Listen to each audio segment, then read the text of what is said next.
Yan mga asawa. Yung mga asawa nyo, kailangan maglalaba din kayo. Tulungan nyo naman yung mga misis nyo maglaba. Kasi mahirap talaga maglaba. Ayan. Lalo na yung anak mo na isang dosina. My God, yung labahin mo araw-araw ganito. Kadami, my God. Kaya tulungan mo naman yung mga misis nyo maglaba. Hindi lang ko, kung sa kayo ang nagtatrabaho, hindi na kayo marunong tumulong sa misis nyo sa bahay.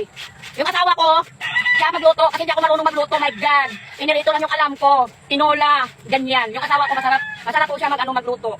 At masarap din siyang gumawa ng bata.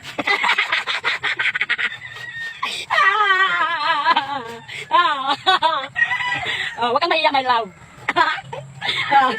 Normal lang yan sa mga taong abnormal. Ayan. Hindi naman dapat yung kakahiya. Not X-rated.